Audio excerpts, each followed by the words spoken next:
As we entered the offseason here, what is more likely to happen at this point in time? Will the Nationals decide to open up the checkbook and spend some money in free agency, or will they make a splash move in the trade market?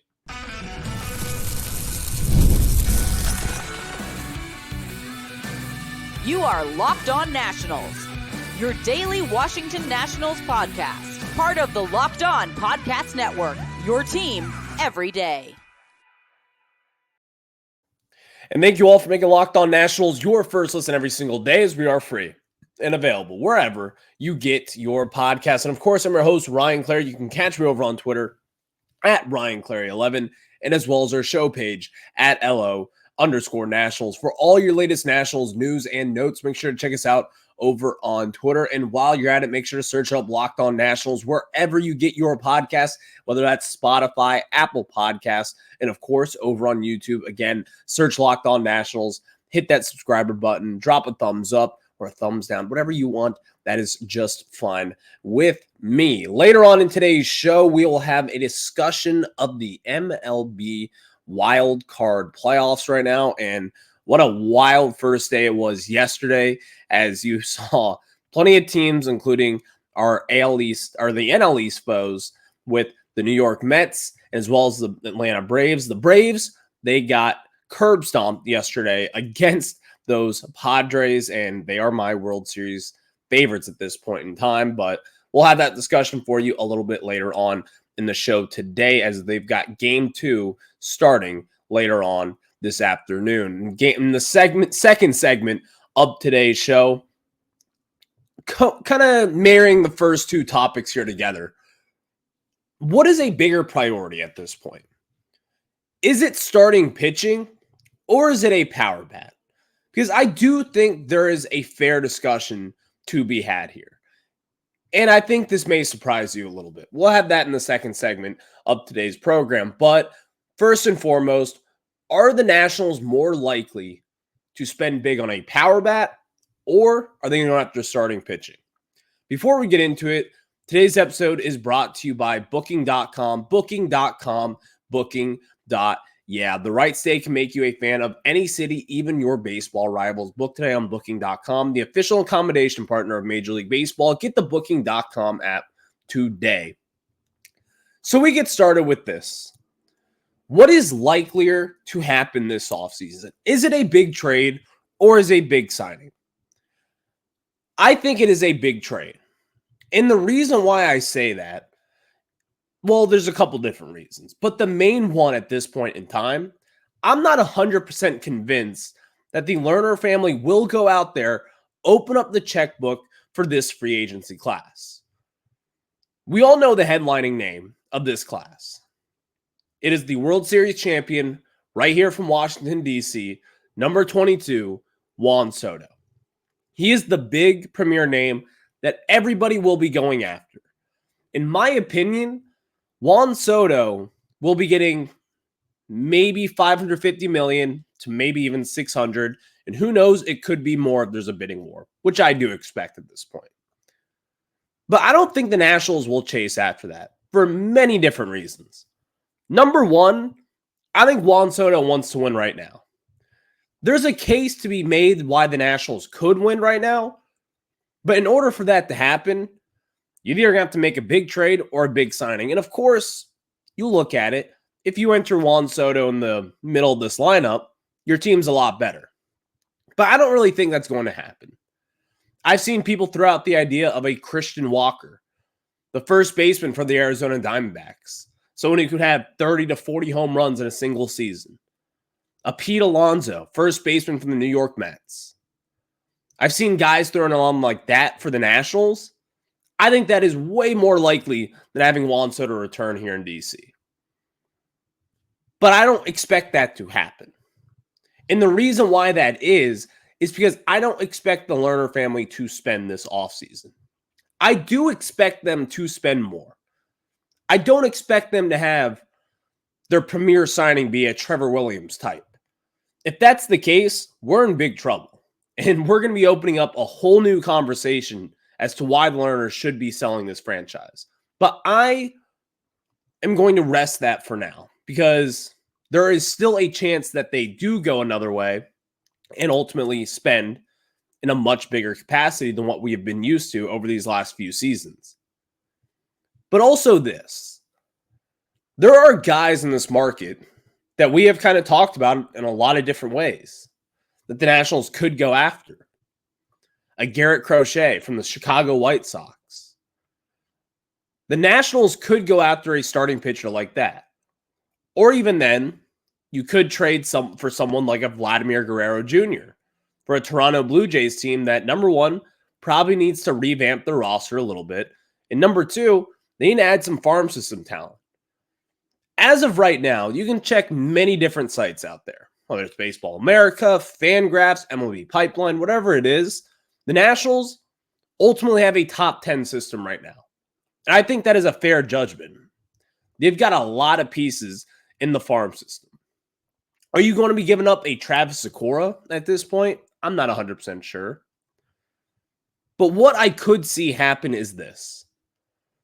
Brady House. I love Brady House. I think Brady House is great. I think Brady House could be a very good big league all-star kind of guy at third base. That's the kind of ceiling I think Brady House has. But in this scenario, I could see the Nationals trying to package maybe a Brady House, a Luis Garcia Jr., and or a Jacob Young, and try to dangle a team that is kind of desperate for some minor league younger talent to get in that building there. Whether it's a Blue Jays trying to get Vladimir Guerrero Jr., whether it's a Chicago White Sox trying to get Garrett Crochet, or whoever else opens up the trade market this offseason. And hell, maybe it's the Miami Marlins with Sandy Alcantara. I think that is a real possibility, and they have shut that down. The Marlins said they won't trade them, but I don't believe that. And even looking further into the free agency class, I think it makes more sense for the Nationals to go after someone through the trade market. And it wouldn't be maybe the best of moves, but listen to this scenario. Matt Chapman, third baseman of the San Francisco Giants. I expect him to opt out of his contract this year. I expect him to be a free agent yet again this offseason. The San Francisco Giants are kind of in a win-now scenario, so I do expect them to try to go after him and re-sign him, as he just had a very good season for them, hitting 27 home runs, provided a lot of power, played a Gold Glove caliber over at third base. I expect them to go after him yet again. But let's say you give Matt Chapman, not a crazy contract, like a 4-year, $100 million deal.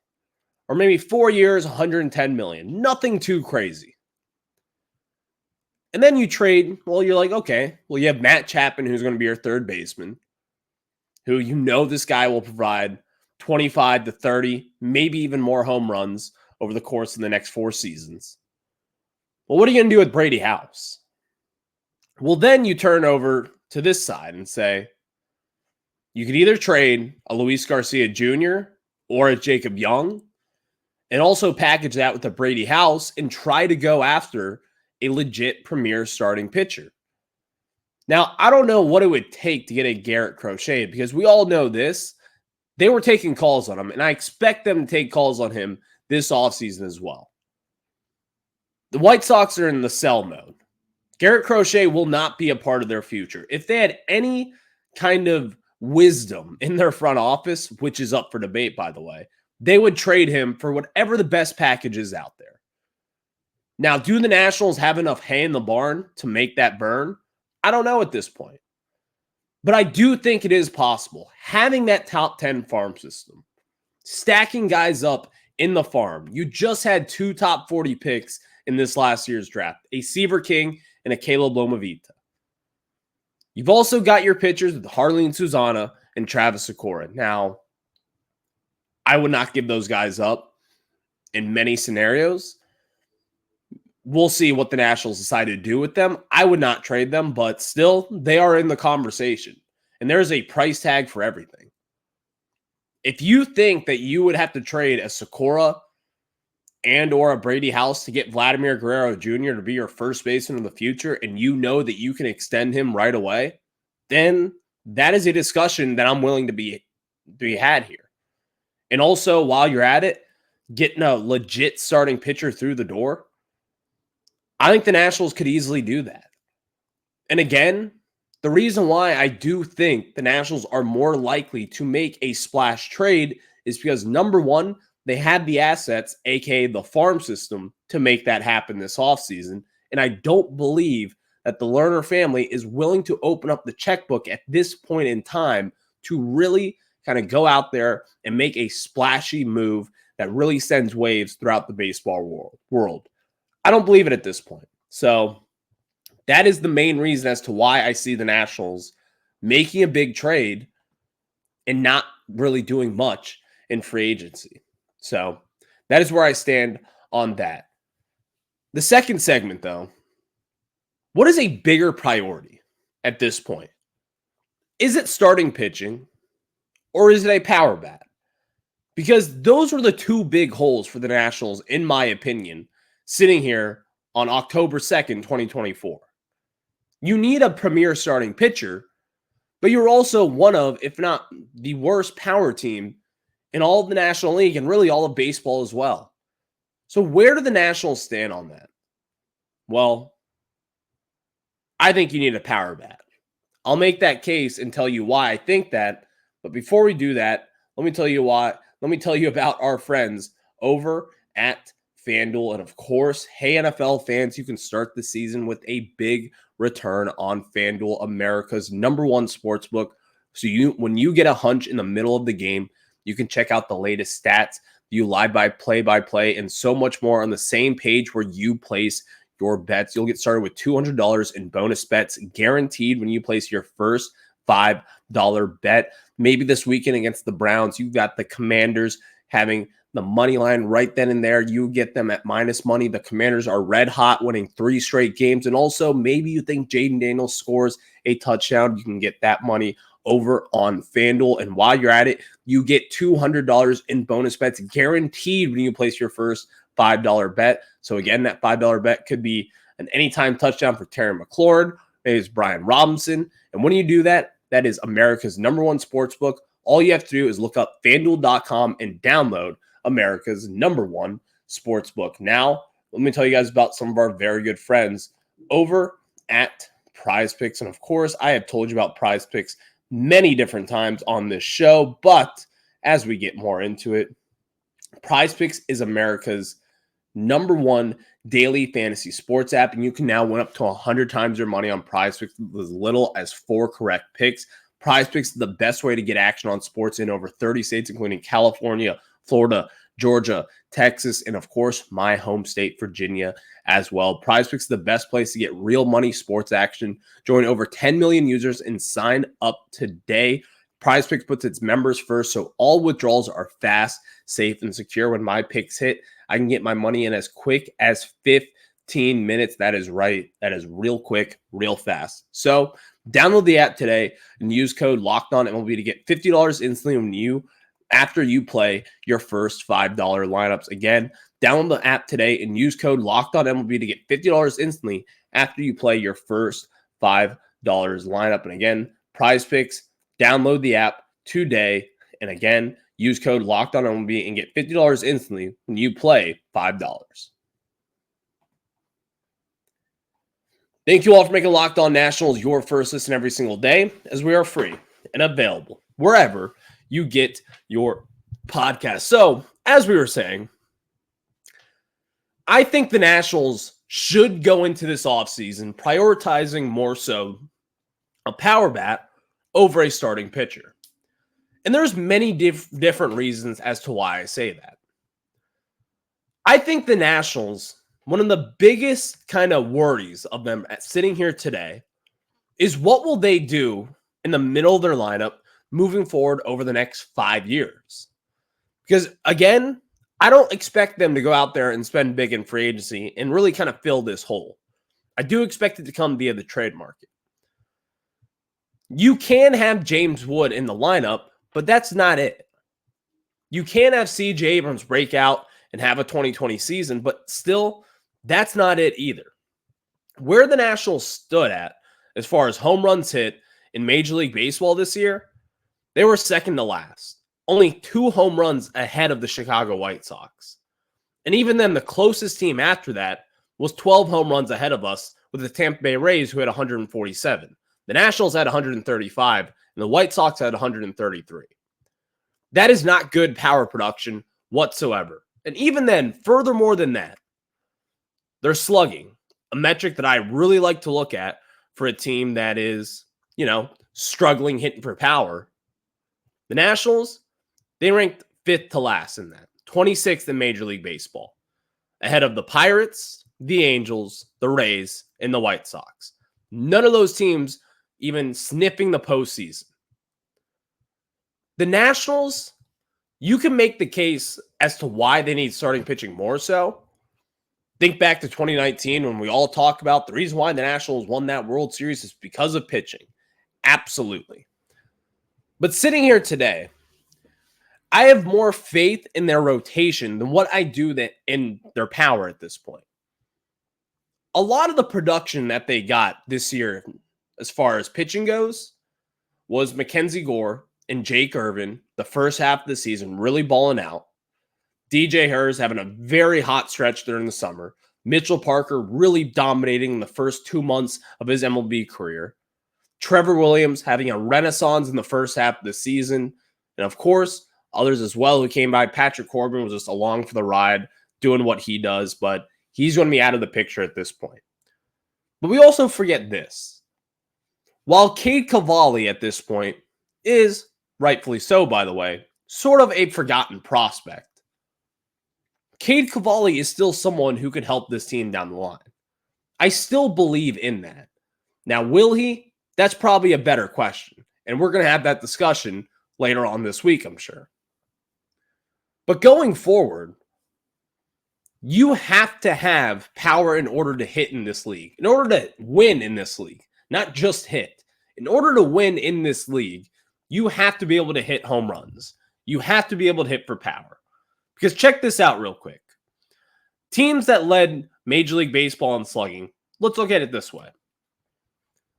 First was the Dodgers, one of the best teams in baseball. Second was the Arizona Diamondbacks. They missed it, but they were up into it until 162. The Baltimore Orioles, playoffs.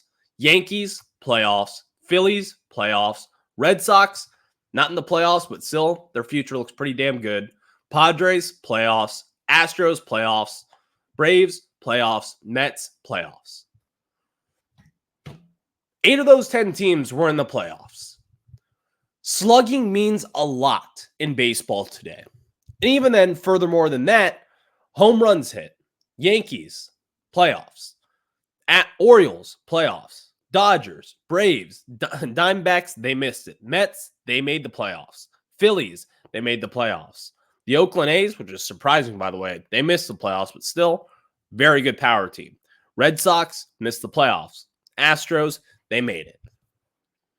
Power is everything in today's game. It just is.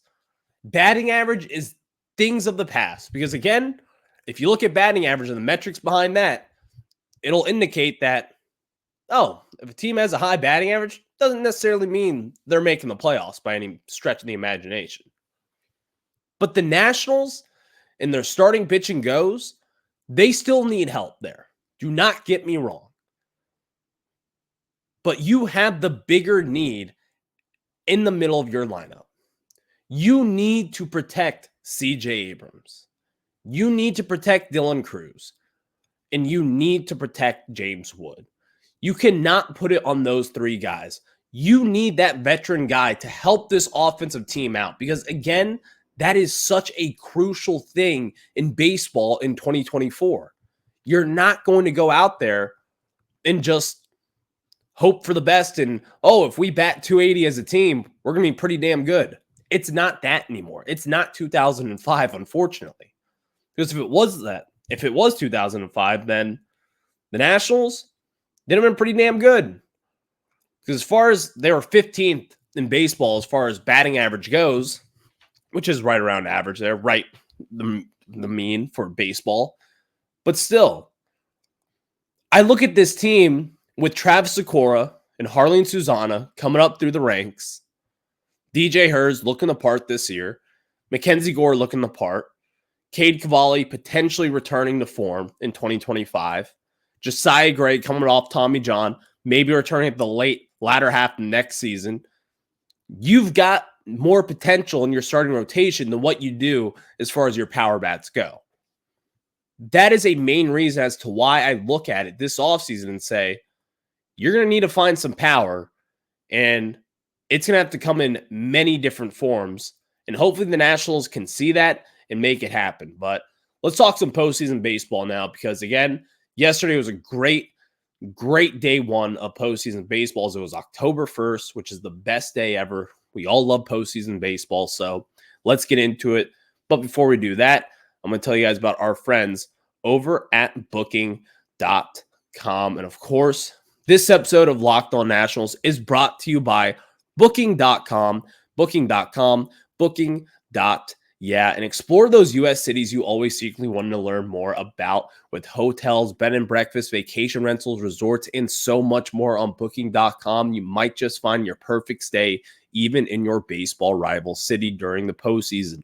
Maybe it's time to taste your baseball competition stadium cuisine. Luckily on Booking.com, you can find the stadium stay that's just right for you. And Booking.com's wide variety of choice across the U.S., you can go incognito to all your baseball rival cities. Maybe this weekend you want to head up to Philly and you want to stay up in Philly and watch the Phillies take on whoever they play in the NLDS. Well, if you do that, Booking.com delivers exactly the right stay for you, even in Philadelphia. No matter what team you are rooting for this postseason, Booking.com can make you a fan of any U.S. city, and the right stay can make you a fan of any U.S. city, even your baseball rivals. Booking.com.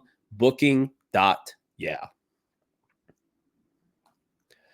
Thank you all for making Locked On Nationals your first listen every single day, as we are free and available wherever you get your podcast. So we catch you up on a little bit of postseason baseball action, and I do want to get into this because if you watch yesterday's show with Bobby Blanco from MASNsports.com, if you watch till the end, I predicted Yankees, Padres, and I've got the Padres winning in 7. And I think we saw as to why I think that in last night's contest, as the San Diego Padres took on the Atlanta Braves, and my God, they manhandled them. You saw many different things from the San Diego Padres yesterday. First and foremost, Michael King going 7 innings pitched, only 5 hits, 0 walks, and 12 strikeouts in his postseason starting debut. Unbelievable performance from the ace of that staff, and that is what you see. But also, stuff that you maybe don't see all the time is their bullpen. Their bullpen is as good as I can remember for really quite some time. You saw them bring out all the A guys in order to secure that victory yesterday, including Jason Adam, who is the one guy they got from the Tampa Bay Rays this past deadline. Wildly good, very good kind of middle relief guy. In my opinion, one of the better relievers in all of baseball this season. Also, Robert Suarez, really good career in the postseason as well, has a 2.70 ERA. He's got some postseason experience in San Diego, and this guy has been pretty much lights out all season long. So they've got the horses in the stable to really kind of lead the way. And that is why I think the Padres, number one, they are hot. Jackson Merrill is legit. Manny Machado is a big-time player who makes big-time plays. So I expect them to do some damage this postseason, and that is why I see them winning the World Series. But furthermore than that, the Astros, in a nail-biting game, dropped game 1 to the Detroit Tigers 3-1. That was a thrilling game. And also our friends up north, the Kansas City Royals, or the Baltimore Orioles, they beat the Kansas City Royals. And if you don't know this, so far in the new wild card format, a team that has gone up 1-0 has never lost that series. That is something. The Kansas City Royals and the Tigers, and as well as the Mets, who won yesterday's game in pretty emphatic fashion, those three teams are looking pretty good to make it on to the division series in surprising ways, knocking off the Brewers, knocking off the Orioles, and as well as knocking off the Houston Astros, a team that is hard to beat. I could see any of those teams making a run, and I think a team that not a lot of people are talking about, the Detroit Tigers. They are a good ball club, and they are red hot. Over the last month, there is not a team hotter than the Detroit Tigers. Watch out for them. That's all I'm going to say. But you've got game twos starting today again with the Detroit Tigers and as well as the Houston Astros. Then you've got the Royals and the Orioles, and then Mets Brewers, followed by Braves Padres. The Braves luckily have Max Fried on the bump, but then you're going up against a very tough pitching matchup again with Joe Musgrove. So we'll see what happens ultimately. I will get you covered here every day as the postseason continues to roll on. But we are at the end of it. You guys have a good one. Enjoy postseason baseball. I'll catch you guys tomorrow. Continue to break down this Nationals 2024 season and look ahead into the offseason. This is where you'll find your daily coverage of the Washington Nationals. Have a good one. I'll catch you on the flip side.